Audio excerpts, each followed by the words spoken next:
सर्व ग्रामस्थ मंडळीच्या वतीने आयोजित करण्यात आलेला हा 1 मास चालत असलेला भव्य दिव्य ज्ञानयज्ञ सोहळा आणि या सोहळ्यामधील आज श्रावण वद्य एकादशीचा दिवस आहे आणि ही एकादश अजून एका विशेष अर्थाने महत्त्वाची आहे की कालच्या अष्टमीला भगवान कृष्ण परमात्म्याचा जन्मोत्सव आपण सर्वांनी साजरा केला.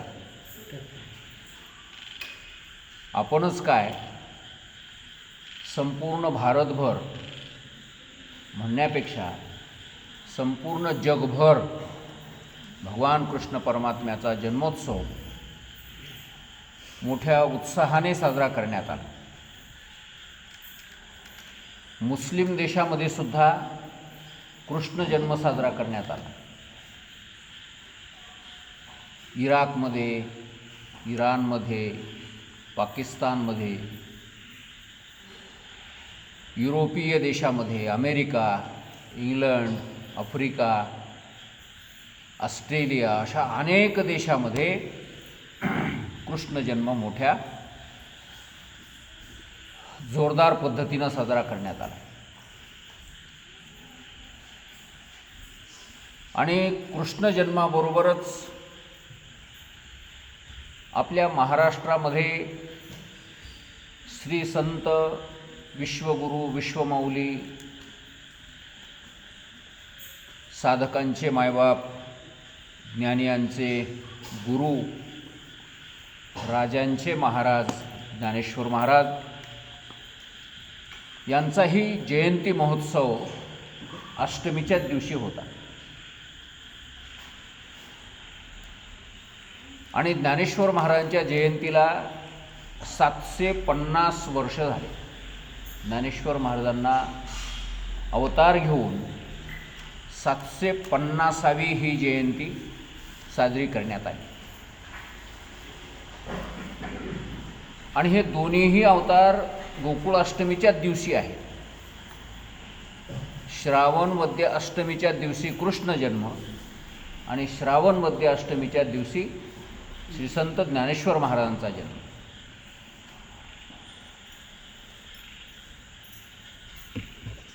आणि गंमत अशी आहे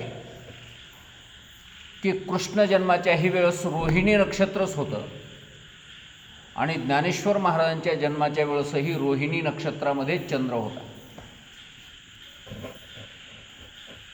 म्हणजे दोघाची रासही एकच आहे. भगवान कृष्ण परमात्म्याची जन्मरास आहे वासुदेव किंवा वामन आणि ज्ञानेश्वर महाराजांची सुद्धा जन्मरास आहे वासुदेव किंवा वामन. दोघाच्या जन्मराशीतही काही फरक नाही. फरक एवढाच आहे की भगवान कृष्ण परमात्म्याचा जन्म बुधवारी झाला आणि ज्ञानेश्वर महाराजांचा जन्म गुरुवारी झाला. फक्त एका वाराचा थोडासा फरक पडला, नाहीतर टाईमचाही असेल म्हणा फरक थोडाफार. कृष्ण परमात्मा मध्यरात्रीला अवतरित झाले आणि ज्ञानेश्वर महाराज मागे पुढे, वेळेतही थोडासा फरक असेल. तर अशा प्रकारे म्हणून आपल्यामध्ये असं पूर्वीपासून आपली सर्वांची अशी धारणा आहे की प्रत्यक्ष भगवान कृष्ण परमात्माच ज्ञानेश्वर महाराजांच्या रूपाने अवतार घेऊन आले. आणि म्हणून भगवान कृष्ण परमात्मा हे जेवढे महत्त्वाचे आहेत आपल्यासाठी तेवढेच महत्त्वाचे ज्ञानेश्वर महाराज आहे. म्हणण्यापेक्षा त्याच्याही पेक्षा थोडेसे काकणभर जास्तच महत्त्वाचे आहेत ज्ञानेश्वर महाराज असं म्हणायला काही हरकत नाही. कारण भगवान कृष्ण परमात्म्याने सांगितलेली जी भगवद्गीता ही संस्कृतमध्ये आहे. ती आपल्याला मराठीमध्ये किंवा हिंदीमध्ये पाहायला मिळत नाही. त्याचे अनुवाद पाहायला मिळतात, पण मूळ भगवद्गीता ही संस्कृतमध्ये आहे. व्यास महाराजांनी महाभारत नावाचा जो ग्रंथ लिहिला, त्या ग्रंथाच्या मधोमध युद्ध पर्वामध्ये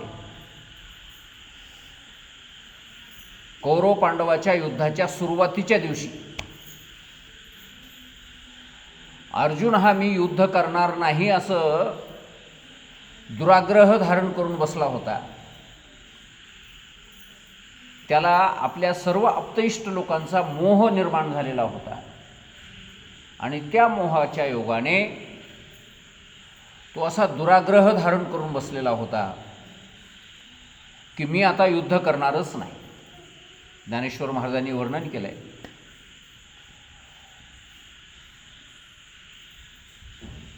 दुराग्रहे हिरण्याक्षे माझी बुद्धी वसुंधरा सुगली काखे आणि मोहार्णव गवाक्षे रिगोनी ठेला. दुराग्रह नावाचा हिरण्याक्ष नावा राक्षस आणि त्या राक्षसाने माझी बुद्धिरूपी वसुंधरा म्हणजे पृथ्वी काखेमध्ये दाबून मोहरूपी समुद्राच्या तळाशी जाऊन बसला आणि भगवान कृष्ण परमात्मा पुन्हा एकदा वराह रूप त्यांनी धारण केलं आणि त्या हिरण्याक्षाला, दुराग्रह नावाच्या हिरण्याक्षाला संपवलं आणि बुद्धिरूपी वसुंधरा ती पुन्हा जाग्यावर आणून ठेवली. अशा प्रकारचं सुंदर रूपक ज्ञानेश्वर महाराजांनी केलेलं आहे. तर अशा मोहग्रस्त अवस्थेमध्ये सांगितलेली जी गीता आहे की अर्जुनाने पुन्हा युद्ध करण्यासाठी तयार व्हावं, मोहाचा त्याग करावा आणि युद्ध करण्यासाठी तयार व्हावं. अर्जुनाच्या स्वरूपाने धर्माची पुन्हा स्थापना करण्याकरता, अधर्माचा नाश करण्याकरता, अधर्मी लोकांचा नाश करण्याकरता भगवंताने पूर्ण अर्जुनावरच भिस्त ठेवलेली आहे. आणि अर्जुनच जर अशा प्रकारे मोहग्रस्त झाला तर मग भगवान कृष्ण परमात्म्याला फार मोठी चिंता निर्माण झाली आणि भगवान कृष्ण परमात्म्याने अर्जुनाला पुन्हा युद्ध करण्याकरता तयार करण्याकरता भगवद्गीता नावाचा सुंदर अशा प्रकारचा ग्रंथ सांगितला, उपदेश केला. आणि तो ग्रंथ एवढा लोकप्रिय झाला की सगळ्या जगामध्ये, सगळ्या ग्रंथामध्ये जास्त वाचण्यात येणारा जर कोणता ग्रंथ असेल तर त्या ग्रंथाचं नाव आहे भगवद्गीता. भगवद्गीते एवढं कोणतंही पुस्तक आतापर्यंत जास्त वाचण्यात आलेलं नाही. प्रत्येक संप्रदायाच्या माणसाला, प्रत्येक धर्माच्या माणसाला आपला कुठलाही विचार जर लोकांच्या समोर प्रगट करायचा असेल तर भगवद्गीतेच्या माध्यमातून करावा असं प्रत्येकाला वाटलं. आणि म्हणून आद्य शंकराचार्य असतील, त्यांना वेदांत सर्व लोकांच्या समोर ठेवायचा होता आणि वेदांत कशा पद्धतीनं लोकांच्या समोर ठेवावा तर भगवद्गीतेच्या रूपाने वेदांत लोकांच्या समोर ठेवावा असं शंकराचार्यांना वाटलं. आणि शंकराचार्यांनी भगवद्गीतेवर संस्कृतमध्ये टीका केली. त्याच काळामध्ये रामानुजाचार्य, मध्वाचार्य, निंबार्क, विज्ञान भिक्षू वगैरे असे अनेक आचार्य झाले. त्यांनी थोड्या थोड्या फरकाने कोणी भक्ती मानलेली आहे, कोणी अद्वैत मानलेला आहे. आणि त्या सर्वांनाही असं वाटलं की आपण भगवद्गीतेच्याच माध्यमातून आपलं हे मत लोकांच्या समोर मांडू शकतो, असा आधार भगवद्गीतेचा प्रत्येक माणसाला वाटला.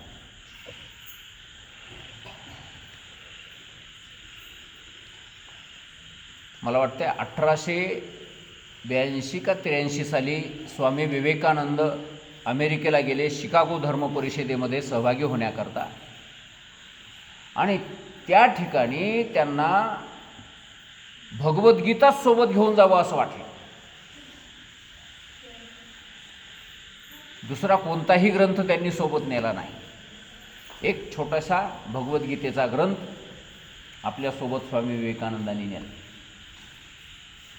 असं सांगतात की तिथं प्रत्येक धर्माचे असे लोक आलेले होते, हजारो लोक त्या ठिकाणी जमलेले होते की माझा धर्म सगळ्या जगामध्ये श्रेष्ठ आहे असं सांगण्याकरता. आणि त्यांनी आपापले भले मोठमोठाले जाडे भरडे ग्रंथ आपल्यासोबत आणले होते. एका एका ग्रंथाचं ओझं एका एका माणसाला जाणार नाही एवढाले ग्रंथ, आणि त्यांनी ते टेबलवर नेऊन ठेवले समोर.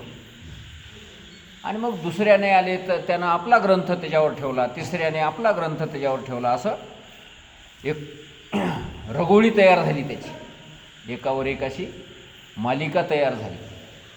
स्वामी विवेकानंदांनी सुद्धा आपली ही छोटीशी भगवद्गीता सर्व ग्रंथाच्या वर नेऊन ठेवली.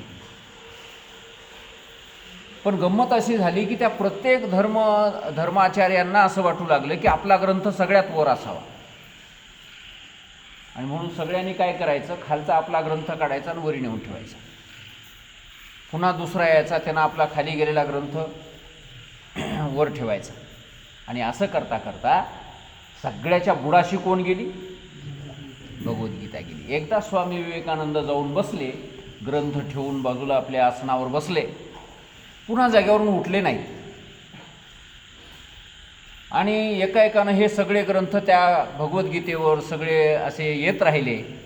आपला खाली गेलेला वर काढायचा, पुन्हा वर शेंड्यावर ठेवायचा, खाली गेलेला पुन्हा वर शेंड्यावर ठेवायचा. आणि असं करता करता भगवद्गीता ही सगळ्याच्या बुडाशी गेली. पण विवेकानंदांना काही वाटलं नाही त्याचं, शांत बसून राहिले ते. ती धर्मपरिषद झाल्याच्या नंतर स्वामी विवेकानंदांचा विजय झाला, सर्व धर्मावर हिंदू धर्माचा विजय झाला. हिंदू धर्मच सर्व जगामध्ये सर्व धर्मामध्ये श्रेष्ठ आहे असं त्या शिकागो धर्म परिषदेनं जाहीर केलं. अगदी 5 मिनिटामध्ये सगळ्या जगभर स्वामी विवेकानंदाची कीर्ती पसरली. आणि मग कोणीतरी विवेकानंदांना विचारलं की सगळ्या धर्माचे लोक आपापला ग्रंथ वर नेऊन ठेवत होते, तुम्ही मात्र एकदा तो ग्रंथ नेऊन ठेवला तर पुन्हा त्या ठिकाणी बघायला गेला नाही, काय कारण त्याचं?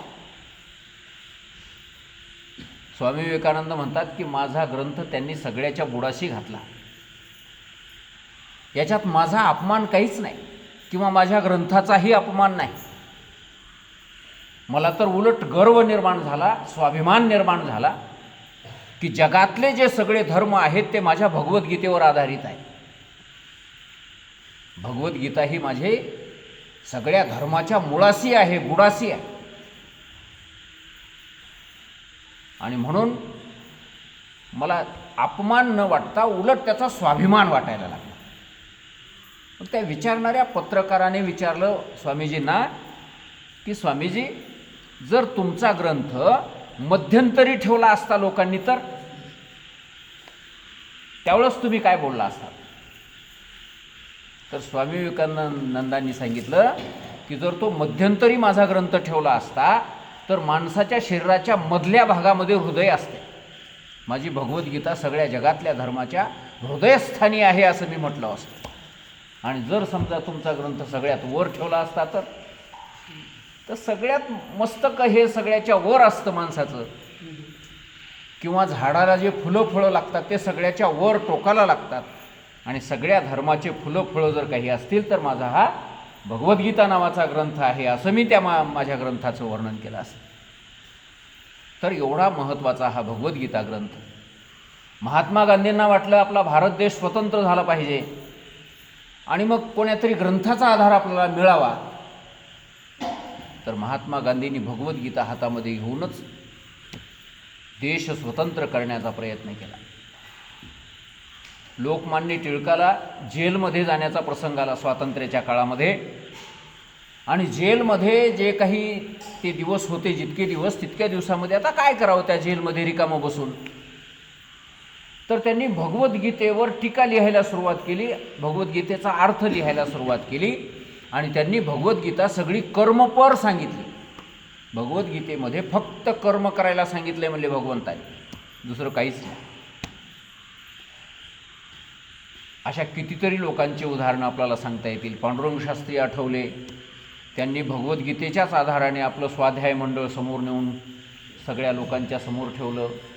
प्रजापिता ब्रह्माकुमारीवाले ते सुद्धा भगवद्गीताच घेऊन सगळ्या लोकांच्याकडे आमचा संप्रदाय श्रेष्ठ आहे असं लोकांना सांगायला लागले.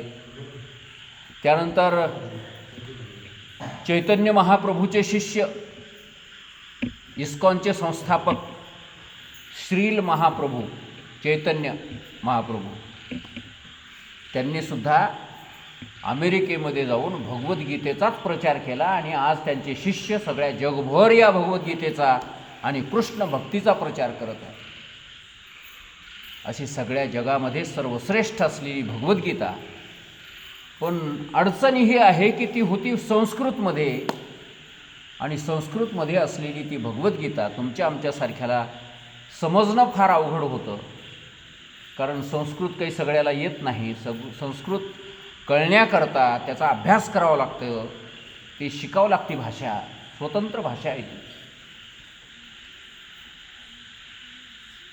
आणि सगळ्यांना ते काही जमणार नाही. म्हणून ज्ञानेश्वर महाराजांनी आमच्या या महाराष्ट्रातल्या लोकांकरता, मराठी बोलणाऱ्या लोकांच्यासाठी तीच भगवद्गीता ओवी रूपाने मराठी भाषेमध्ये आणली.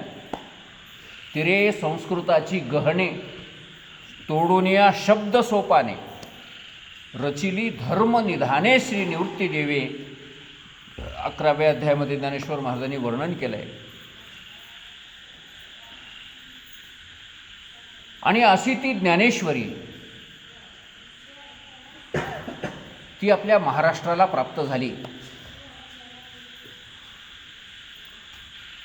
आणि ती ज्ञानेश्वरी ज्यांनी दिली, निर्माण केली, तिचे निर्माता कोण आहेत? संत सम्राट, विश्वगुरू, विश्वमाऊली, साधकांचे मायबाप,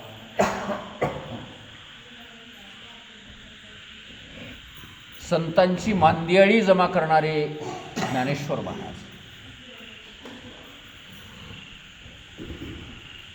आणि त्या ज्ञानेश्वर महाराजांना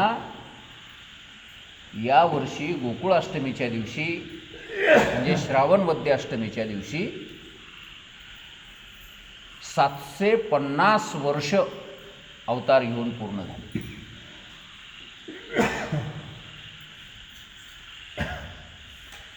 आणि वयाच्या 14व्या-15व्या वर्षी ज्ञानेश्वर महाराजांनी ज्ञानेश्वरीसारखा अप्रतिम ग्रंथ निर्माण केला.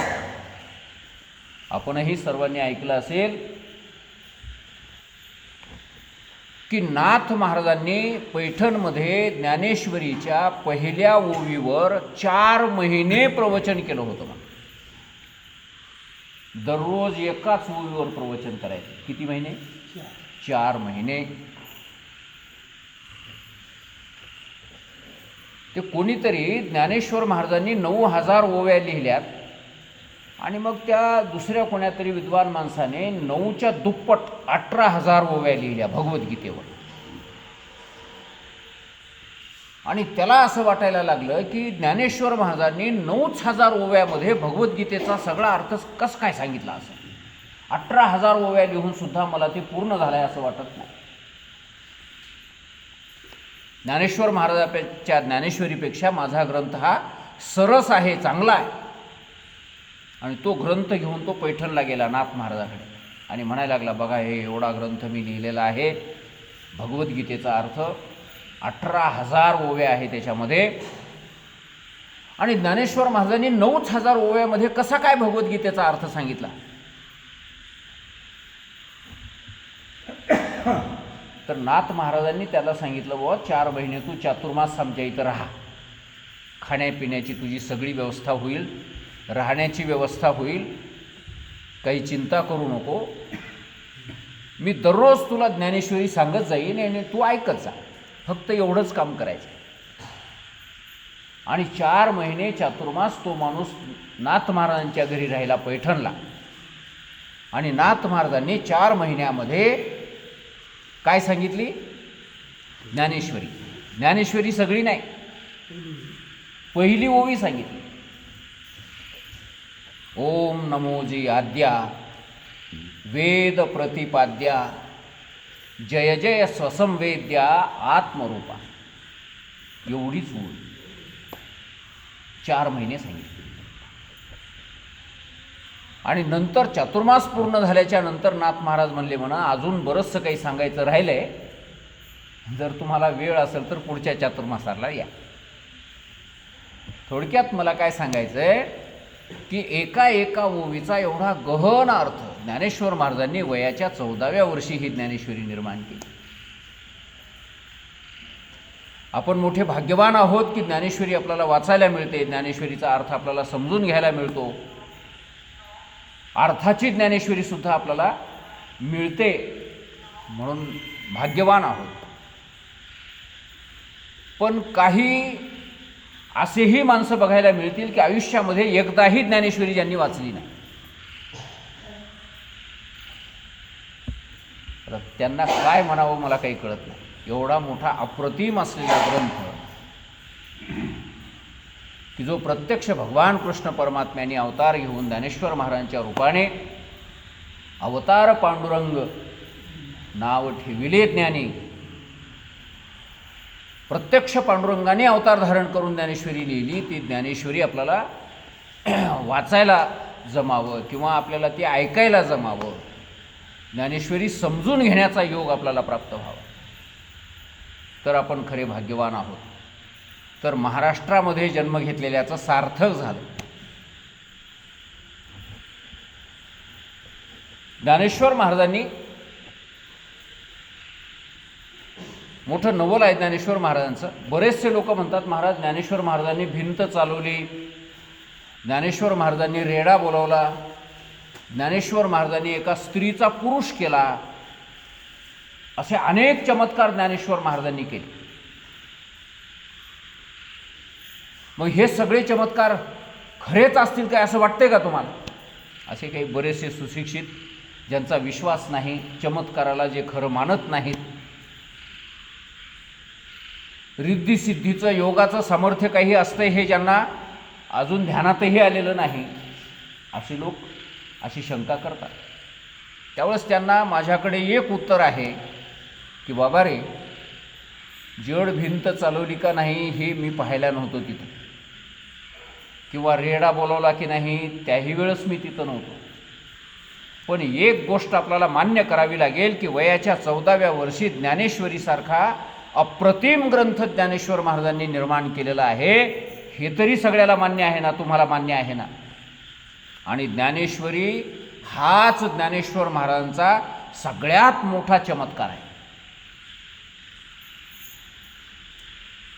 आज आपल्याला बघायला मिळतं. काय कमाल आहे महाराज ज्ञानेश्वर महाराजाची.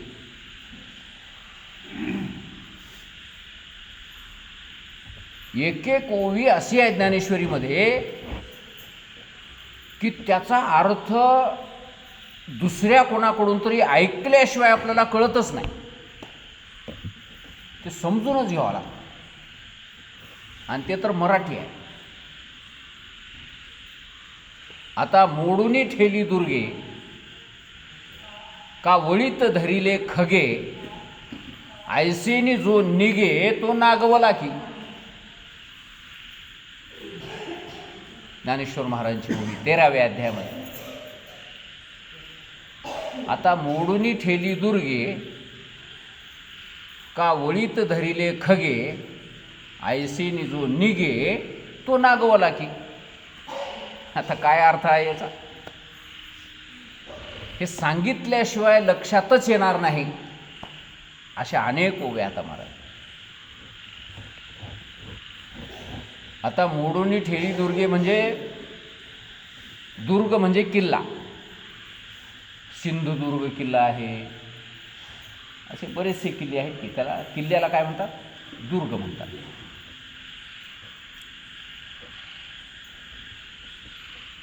ज्यामध्ये गती होणे अतिशय दुरापास्त आहे त्याला दुर्ग असं म्हणतात. आणि त्या दुर्गाचे, त्या किल्ल्याचे कवाड बंद झाले, त्याला आगळा बिगळा लावण्यात आल्या, कुठूनच बाहेर पडायला वाट नाही किंवा आतही प्रवेश करायला वाट नाही, अशी परिस्थिती निर्माण झाली. म्हणजे किल्ल्याचे दरवाजे कधी बंद होतात, दिवसा का रात्री? कोणाच्याही घराचे दरवाजे केव्हा बंद करतो आपण, रात्रीच्याला. असे किल्ल्याचे दरवाजे जे बंद झालेले आहेत, त्या किल्ल्यामध्ये प्रवेश करता येत नाही किंवा बाहेरही कोणी निघत नाही, ही वेळ झालेली आहे. आता मोडूनी ठेली दुर्गे, म्हणजे ते दुर्ग आता बंद झालेले आहेत. आणि वळीत धरिले खगे, वळीत धरिले म्हणजे सकाळी उठल्याबरोबर पाखरं चरायला जातात आणि ते दूर चरायला गेलेले पाखरं घरला कधी परत येतात, आपल्या आपल्या घरट्यामध्ये संध्याकाळी. पाखरं आपल्या घरट्याकडे परत निघालेली आहेत, सगळ्या किल्ल्याचे दरवाजे वगैरे बंद झालेले आहेत. आता ही वेळ कोणती असेल सांगा?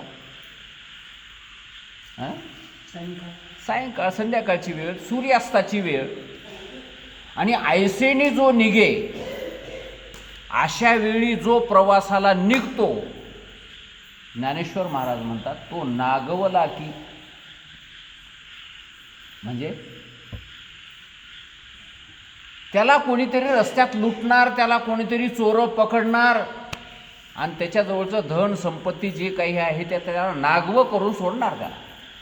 म्हणून अशा वेळी घराच्या बाहेर निघायचं नाही, प्रवासाला जायचं नाही, ज्ञानेश्वर महाराजांनी सांगून ठेवलं त्या काळात. आता मोडूनी ठेली दुर्गे का वळीत धरिले खगे. वळीत धरिले म्हणजे परत फिरले, खग म्हणजे पक्षी, परत फिरले आपल्या घरट्याकडं. आणि अशा वेळी जो प्रवासाला निघतो, ऐसेनी जो निघे, तो नागवला की. सोपा आहे, सोपा आहे, पण सांगितल्यावर सोपा आहे. आणि सांगण्याच्या अगोदर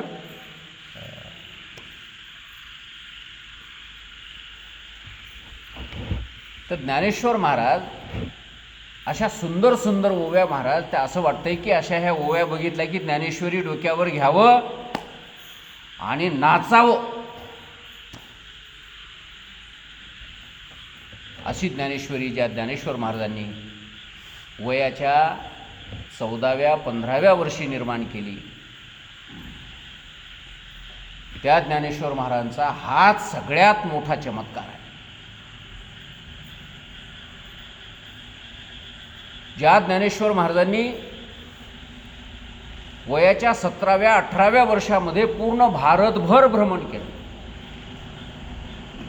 सर्व संतांना एकत्र केलं. नाहीतर संत होते, वारी होती, पंढरपूरचे वारकरी होते, पण विखुरलेल्या स्वरूपामध्ये होते. या संतांची, साधूंची कधी एकमेकाला गाठभेट व्हायची नाही, झाली तरी विचाराची देवाणघेवाण व्हायची नाही. आणि ज्ञानेश्वर महाराजांनी या सर्व संतांना एकत्र केलं.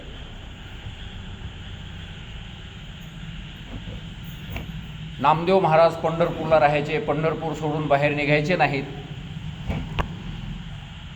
सावतामाळी महाराज आपल्या शेतामध्येच निंदन खुरपण करत राहायचे. मोठ, नाडा, विहीर, दोरी अवघी व्यापिली पंढरी मज हेच पंढरपूर आहे म्हणायचे. लसूण, मिरची, कोशिंबिरी अवघा झाला माझा हरी. मळ्याच्या बाहेरच निघायचे नाहीत सावतामाळी महाराज. ज्ञानेश्वर महाराज सावतामाळी महाराजापर्यंत जाऊन पोचले. आणि तुमचं आरण नावाचं गाव काही पंढरपुरापासून जास्त दूर नाही, तुम्ही पंढरपूरच्या वारीला आलं पाहिजे. सर्व संत मंडळी जमतात, त्यांना पंढरपूरला यायला भाग पाडलं. गोरोबा काका जवळच्याच गावचे पंढरपूरच्या, आणि पांडुरंगाचे निस्सीम भक्त. नुसती पांडुरंगाची शपथ घातली त्यांच्या पत्नीनं, तर स्वतःचे हात तोडून घेतले त्यांनी, पांडुरंगाची शपथ मोडली म्हणून. काय त्या शपथीवर निष्ठा असेल महाराज. असे गोरोबा काका, त्यांचा धंदा बंद पडला, ते गाडगे मडके घडवायचे बंद पडले, पोट भरण्याची पंचायत निर्माण झाली. आणि अशा परिस्थितीमध्ये गोरोबा काकाला भेटायला ज्ञानेश्वर महाराज गेले त्यांच्या घरी आणि म्हणले, काका चिंता नका करू, पंढरपूरला या. त्यांना पंढरपूरला आणलं. चांगदेव महाराज 1400 वर्ष जिवंत राहिलेले योगाच्या बळावर, त्या चांगदेव महाराजांना त्यांच्या पद्धतीनं समजावून सांगितलं आणि चांगदेव महाराजांना पंढरपूरचा वारकरी बनवलं. विसोबा खेचर, विसोबा चाटी असं त्याचं नाव होतं पहिलं, ब्राह्मण होते ते, आळंदीमध्ये राहणारे होते आणि ज्ञानेश्वर महाराजांचा भरपूर द्वेष करणारे होते. ज्ञानेश्वर महाराजांनी जर भिक्षा मागून आणली तर रस्त्यातच अडवायचे, त्याच्याजवळची भिक्षा हिसकावून घ्यायची, ती आणलेली भिक्षा पायदळी तुडवायची, जोड्या सगट त्या मधुकरीच्या भाकरीवर तुडवायची.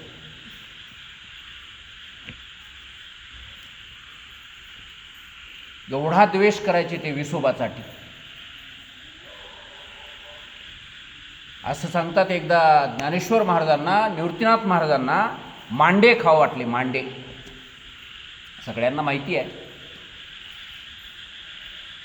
आणि निवृत्तीनाथ महाराजांनी विचारलं, मुक्ताई तुला मांडे करता येतात? ते म्हणले, दादा हो. आणि इकडे पश्चिम महाराष्ट्रामध्ये सगळ्या बायाला मांडे करायचे लागतात म्हणा. सोयरिकी करण्याच्या वेळेस तुला किती शाळा झाली, तुझं नाव काय हे विचारण्याच्या ऐवजी तुला मांडे करायतात की नाही हे विचारतात म्हणा. आणि जर तिला मांडे करायला येत असतील तर ती सोयरी पक्की. मांडे कशाला म्हणतात माहीत आहे? नाही. मांडे कोणाला माहीत आहे? उगा ऐकून माहीत. मांडे म्हणजे पोळ्याचाच एक प्रकार आहे ते. नाही हो,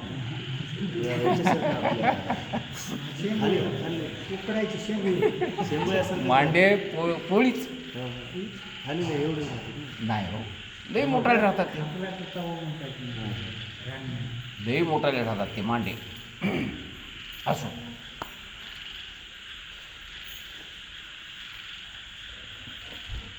एकदा न्यावं लागतंय तिकडे तुम्हाला सप्त्याला.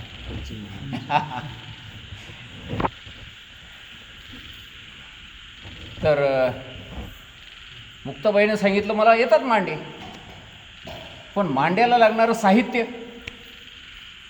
आणि त्या दिवशी ज्ञानेश्वर महाराज मधुकरी मागायला गेले आणि प्रत्येक घरी जाऊन ज्ञानेश्वर महाराज म्हणायचे, अहो आई, माझ्या निवृत्ती दादाला आज मांडे खावा वाटत आहेत, तर मांड्याला लागणारं साहित्य द्याल का भिक्षेमध्ये?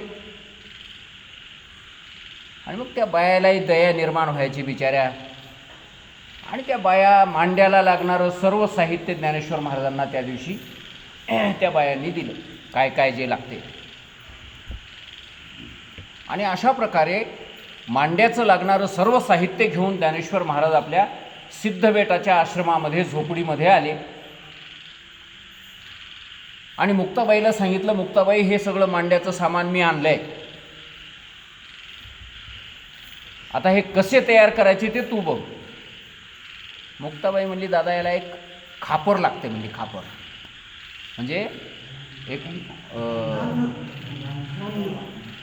म्हणजे बिंदगं, गाडगं, आणि ते गाडगं अर्ध्यातून असं कटलेलं फुटलेलं, आणि त्याचा खालचा भाग जे आहे ते असा चुलीवर उबडा घालतात आणि त्या चुलीच्या खाली जाळ लावून त्या गाडग्यावर ते मांडा भाजतात. तर त्या गाडग्या एवढा ते मांडा झाला पाहिजे. मग ते गाडगं असं फुटकं गाडगं आणावं कुठून? तर म्हणजे कुंभाराच्या घरला जावं.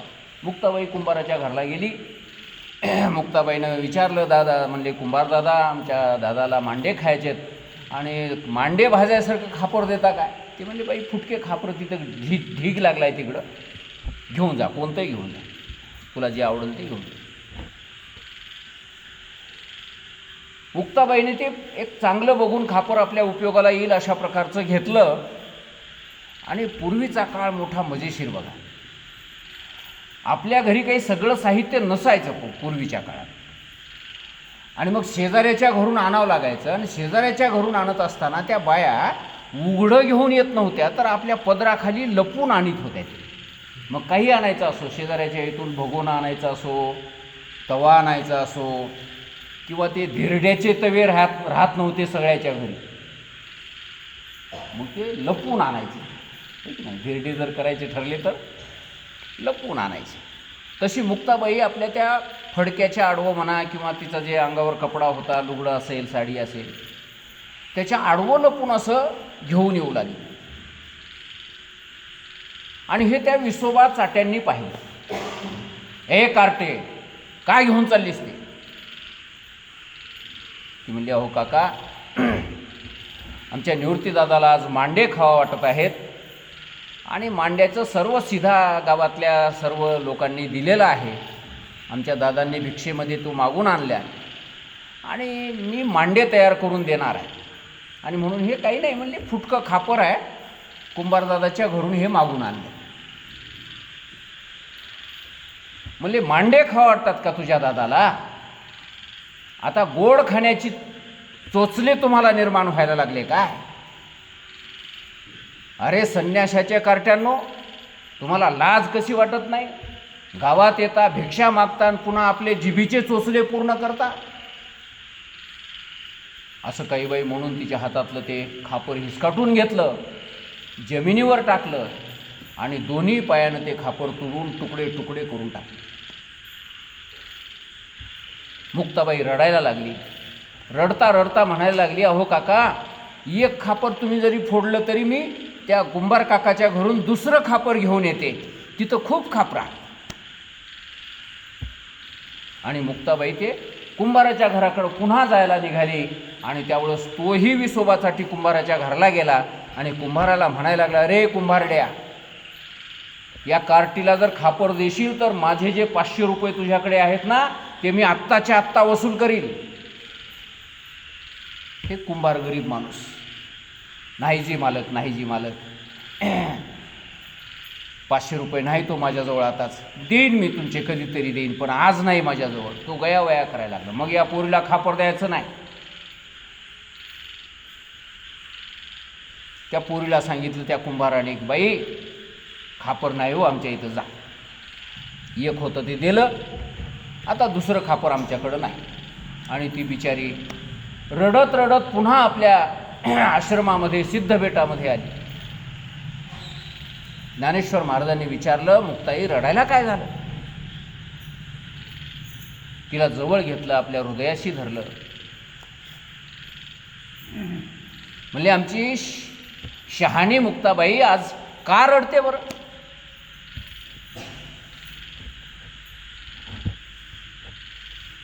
आणि मुक्ताबाईंनी आपली झालेली सर्व कहाणी सांगितली. आणि पुन्हा ज्ञानेश्वर महाराजांनी मुक्ताबाईचे डोळे पुसले, आणि मुक्ताबाईला म्हणायला लागले की, मुक्ता, चिंता नको करू, काळजी नको करू, मी आहे ना दादा तुझा. माझ्या पाठीवर मांडे भाजतो मी, माझी पाठ मांड्यासारखी गरम करील, मांडे भाजता येण्यासारखी, आणि त्याच्यावर तू मांडे भाज. म्हणजे दादा असं जमतंय? म्हणजे हो, का नाही जमणार. आणि ज्ञानेश्वर महाराजांनी आपल्या योग सामर्थ्याच्या द्वारा आपल्या शरीरातला जठराग्नी प्रदीप्त केला, आणि पाठ अशी लाल बुंद तव्यासारखी दिसायला लागली. आणि त्या पाठीवर मुक्ताबाईंनी मांडे भाजायला सुरुवात केली. आणि भाजलेले मांडे एका बाजूला असे जमा व्हायला लागले, आणि त्या मांड्याचा सुगंध चहूकडे असा पसरायला लागला. आणि हा विसोबासाठी हे काय चाललंय, काय करतात आता हे लेकरं म्हणून पुन्हा बघायला तिथे गेला. तर तिघही भाऊ जेवायला बसलेले आहेत. आणि मुक्ताबाई त्या तिघाही भावांना जेवायला वाढते आहे, मांडे जेवायला वाढते आहे. तिघाही भावांचं जेवण झालेलं आहे, तृप्त झालेले आहेत. आणि मग मुक्ताबाई जेवायला बसलेली आहे. आणि मुक्ताबाई जेवायला बसलेली असताना हा विसोबा चाटी येऊन पाहतो त्या झोपडीच्या फटीमधून, सामटीमधून, की हे करतात काय घरामध्ये. आणि पाहत असताना त्याला दिसलं की मुक्ताबाईच्या ताटामध्ये सुंदर अशा प्रकारचा भाजलेला मांडा दिसतोय, सुगंध त्याचा चहूकडे पसरतो आहे. आणि त्या विसोबा चाट्याला असं वाटलं की हे मांडे यांनी ज्ञानेश्वर महाराजांच्या पाठीवर भाजले. काय आश्चर्य आहे, ज्ञानेश्वर महाराज एवढ्या कमी वयामध्ये एवढं सामर्थ्य याच्या अंगामध्ये. आणि त्यावेळेस त्याचा अभिमान पूर्ण नाहीसा झाला. मुक्ताबाई जेवत असताना तो धावतच त्या लावलेल्या ते जे झोपाटा, पूर्वीच्या काळामध्ये झोपड्याला आडवा काय लावायचे, झोपाटा, ते झोपाटा बाजूला करून तो आत शिरला. आणि आत शिरून मुक्ताबाईच्या ताटामध्ये उरलेला एक घास बळजबरी उचलून घेतला त्याने आणि तो घास तोंडामध्ये घालायला लागला. आणि एवढ्यामध्ये मुक्ताबाईंनी त्याला असे शब्द उच्चारले की अरे सर परता खेचरा. खेचरा म्हणजे ते खेचर, विसोबा चाटी आडनाव होतं, पण मुक्ताबाईंनी त्याला खेचर शब्द वापरला. खेचर या शब्दाचा अर्थ आहे भूत. आणि जे भूत असतात की नाही ते माणसाच्या ताटामध्ये बळजबरी शिरून जेवतात म्हणा, बरं का. पण ते कोण्याही माणसाच्या ताटात बळजबरी शिरून जेवणार. जे माणसं आंघोळ करणार, जे माणसं देवपूजा करणार, आमगळ राहतात, घाण खातात, घाण पितात. आणि असे जर संध्याकाळी जेवायला बसले, जर समजा उजेड लाईट जर गेली, अंधार पडला, तर त्या अंधाराचा फायदा घेऊन ते भूत त्या ताटाच्या भोवताली येऊन बसतात म्हणा आणि त्या ताटातलं अन्न खायला सुरुवात करतात.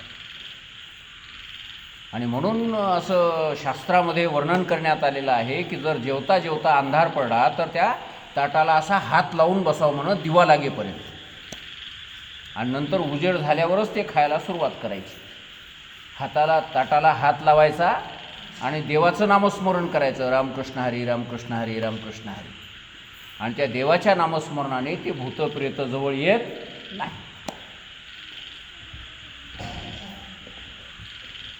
आणि तो खेचरसुद्धा या भूतांनी जसं ताटामध्ये शिरून खावं त्याप्रमाणे तो खाऊ लागला. म्हणून मुक्ताबाईंनी त्याला कोणता शब्द वापरला, खेचरा हा शब्द वापरला, सर परता खेचरा. आणि ते शब्द त्याच्या एवढ्या अंतःकरणात खोलवर रुजले की त्याला वाटायला लागलं ही छोटीशी मुक्ताबाई मला नुसती या ताटापासून दूर सरक असं म्हणत नाही, तर परावाणीच्याही परता तू पलीकडे सरक असं तिचं म्हणणं आहे. सर परता खेचरा म्हणजे परेहुनी परता सर असा त्याचा अर्थ आहे. आणि त्याच वेळेस मुक्ताबाईचे पाय धरले आणि मुक्ताबाईंनी त्या खेचराला ब्रह्मज्ञानाचा उपदेश केला. मुक्ताबाईचा तो शिष्य झाला आणि नंतर त्याने आळंदी सोडली आणि औंढ्या नागनाथला जाऊन त्या मंदिरामध्ये तो राहायला लागला. नंतर नामदेव महाराजांना पांडुरंग परमात्म्याने गुरु करण्याकरता औंढ्याला पाठवलं आणि त्या खेचर स्वामीलाच गुरु नामदेव महाराजांचा करायला लावलं. ही अशा प्रकारची कथा आहे. तर थोडक्यात मला काय सांगायचं आहे की अशा प्रकारे अनेक प्रकारे त्रास भोगून सुद्धा ज्यांनी वारकरी संप्रदाय वृद्धिंगत केला, त्या खेचरांना, दुष्ट असलेल्या माणसाला सज्जन बनवलं, संत बनवलं, गुरु बनवलं, पंढरपूरचा वारकरी बनवलं. असे कितीतरी लोक आहेत. ज्ञानेश्वर महाराजांचं कार्य फार मोठं कार्य आहे महाराज.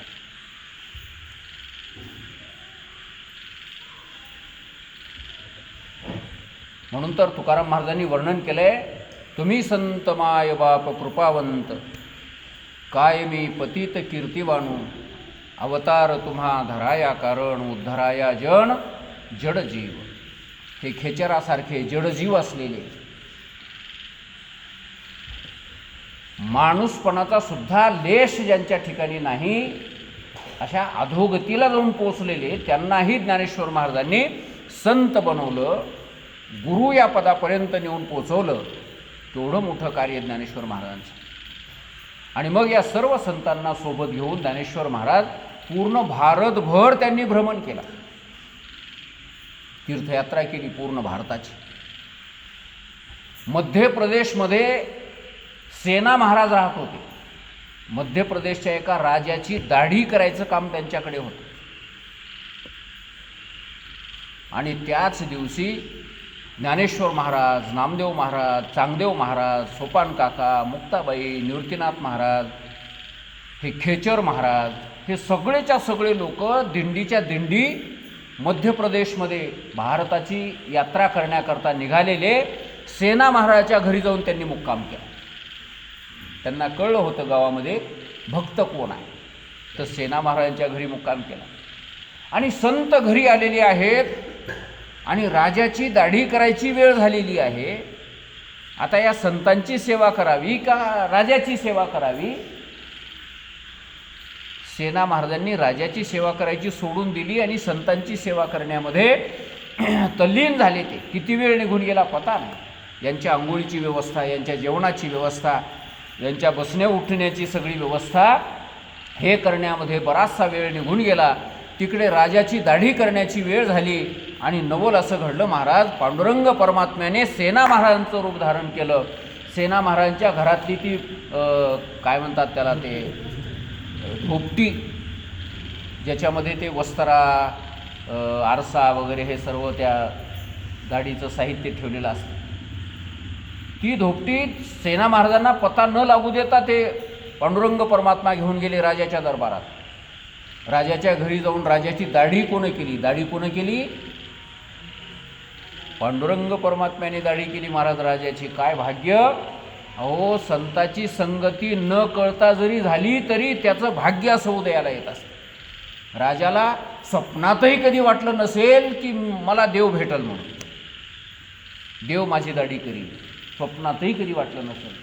पण सेना महाराजासारख्या संताची संगती झाली आणि त्या संताच्या संगतीचा परिणाम असा झाला की पांडुरंग परमात्म्याने त्या राजाची दाढी करावी.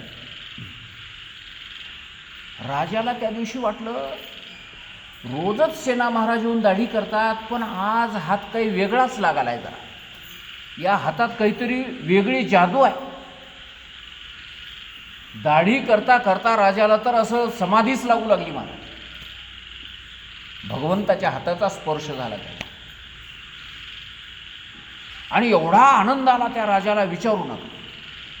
शेवटी राजाने आपल्या हातातली अंगठी काढली आणि सेना महाराजाला, त्या पांडुरंग परमात्म्याला, सेना महाराज होऊन गेलेल्या पांडुरंगाला ती बक्षीस म्हणून दिली. म्हणजे सेना, आज तुझ्या हातामध्ये काही वेगळीच जादू दिसाली रे. म्हणजे दररोजही माझी दाढी करतोस, पण अशी दाढी आतापर्यंत कधी झाली नाही. हे सोन्याची मुद्रिका अंगठी मी आज बक्षीस देतो म्हणजे तुला. आणि ती पांडुरंग परमात्म्याने, सेना महाराज झालेल्या पांडुरंगाने त्या धोपटीमध्ये ठेवली, राजाच्या देखत ठेवली.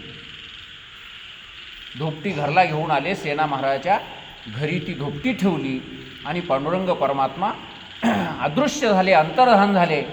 इकडे या सर्व संतांची सेवा झाल्याच्या नंतर राजाची दाढी करायला आज उशीर झालाय. राजा काय म्हणतो काय नाही देव जाणे. चला काय शिव्या खाता येतील, काही शिक्षा लावली तर भोगता येईल, पण संताची सेवा घडली आज आपल्याला. सेना महाराज राजाच्या दरबारात जाऊन पोहोचले आणि म्हणायला लागले, महाराज आज थोडासा उशीर झाला बघा, मला क्षमा करा. घरी संत मंडळी आलेली आहेत आणि फार दूरून आले, महाराष्ट्रामधून आले आणि त्यांची सेवा करण्यामध्ये मला थोडासा उशीर झाला, मला क्षमा करा. अरे म्हणले, क्षमा कसली बघतोस? आताच माझी दाढी येऊन करून गेलास ना तू, आणि पुन्हा अजून डबल कशाला आलास आजच? आता आज येण्याची काय गरज आहे? आता उद्याच्याला ये. नाही महाराज, मला क्षमा करा, चूक झाली माझ्याकडून, पुन्हा अशी चूक नाही होणार. अरे म्हणजे चूक बी काही नाही, मी तुला रागावून बोलत नाही आहे, खरंच मी तुझ्यावर आज प्रसन्न आहे. कधी नाही ते माझी दाढी केलास तू आज, अशी एवढी सुंदर दाढी आतापर्यंत कधीच केली नाही तू माझी. आणि त्या तुझ्या दाढी करण्यावर खुश होऊन मी अंगठीसुद्धा तुला बक्षीस दिली. म्हणजे मी आलोच नाही, मी तुमची दाढी केलीच नाही. म्हणजे असं कसं काय? हे बघ ना माझी दाढी, हे काय दिसाली तुला? केलेली दिसाली का? आणि तुझ्या धोपटीमध्ये अंगठी ठेवलास म्हणले, माझ्यासमोर ठेवलास, वाटल्यास उघडून बघ त्या धोपटीमध्ये. आणि धोपटी उघडून पाहिली तर महाराज खरंच सोन्याची अंगठी. राजा म्हणतात, हे तेच अंगठी आहे मी दिलेली तुला. आणि त्यावेळेस सेना महाराजांना कळलं की संतांची सेवा माझ्याकडून घडली, ज्ञानेश्वर महाराज, नामदेव महाराज. आणि त्या संत सेवेचा परिणाम की माझं रूप घेऊन प्रत्यक्ष पांडुरंग परमात्मा या राजाची दाढी करायला लागली. काय भाग्य या राजाचं. थोडक्यात अशा प्रकारे या सेना महाराजांना पुन्हा महाराष्ट्रात घेऊन आले ज्ञानेश्वर महाराज. आणि सेना महाराजांनी मराठीमध्ये अभंग लिहिले. पंढरपूरचे वारकरी झाले ते. मध्य प्रदेश कुठं, पंढरपूर कुठं. त्यानंतर काशीला राहणारे कबीर महाराज, काशीहून कबीर महाराज इथं आले महाराष्ट्रामध्ये. असं पूर्ण उत्तर भारत सर्वच्या सर्व फिरून ज्ञानेश्वर महाराजाधिक सर्व संत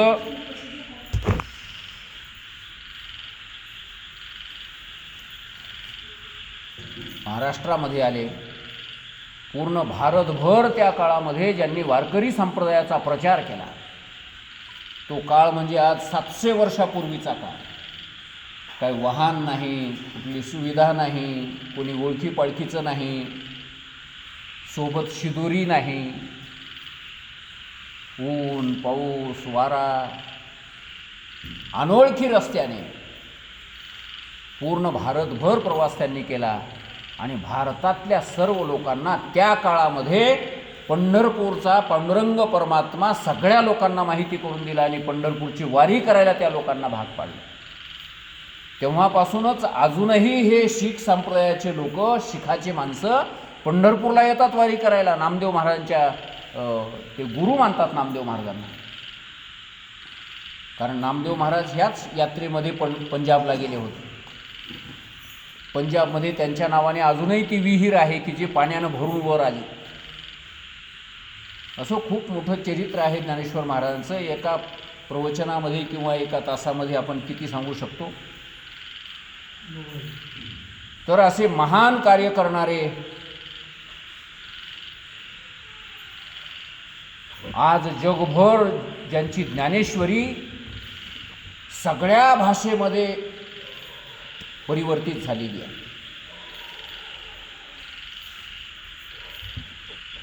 ज्ञानेश्वरीमध्ये असलेलं पसायदान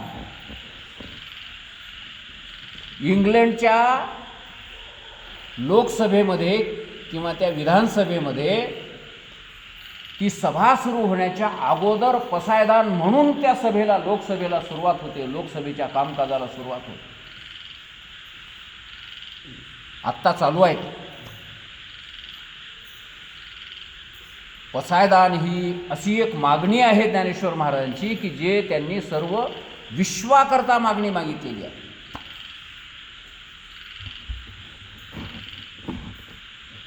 किंबहुना सर्व सुखी पूर्ण होनी तिही लोकी भजिजो आदि पुरुषी अखंडी.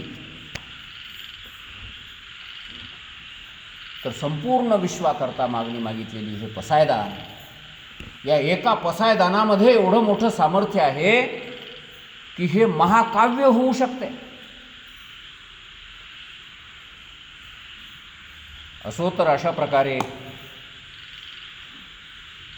ज्या ज्ञानेश्वर महाराजांनी असं एवढं मोठं कार्य केलं आणि शेवटी आळंदी या क्षेत्रामध्ये संजीवन समाधी धारण केली. आजही ज्ञानेश्वर महाराज त्या संजीवन समाधीमध्ये जिवंत आहेत, चैतन्य स्वरूप आहेत. समाधी घेतल्याच्या नंतरही अनेक लोकांना ज्ञानेश्वर महाराजांनी आपला साक्षात्कार दिला. नाथ महाराजांच्या स्वप्नामध्ये जाऊन सांगितलं. त्याच्यानंतर तुकाराम महाराजांना स्वप्नामध्ये येऊन सांगितलं. त्याच्यानंतर साखरे संप्रदायाचे जे मूळ आहेत,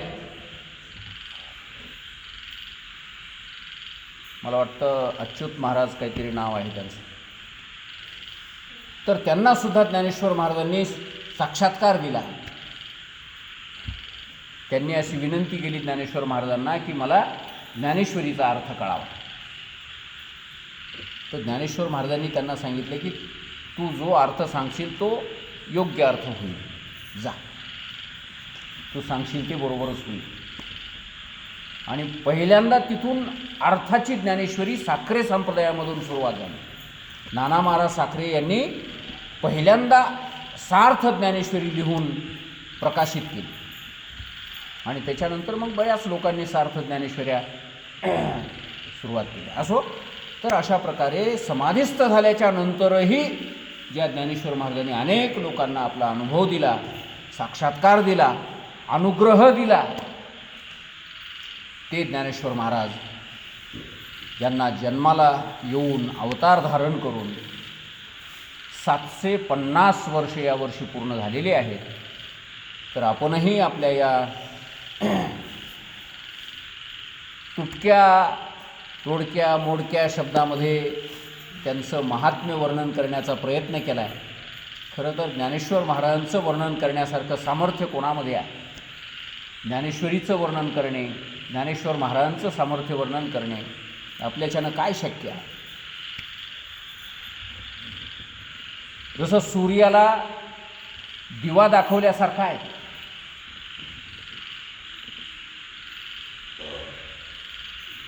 तरी पण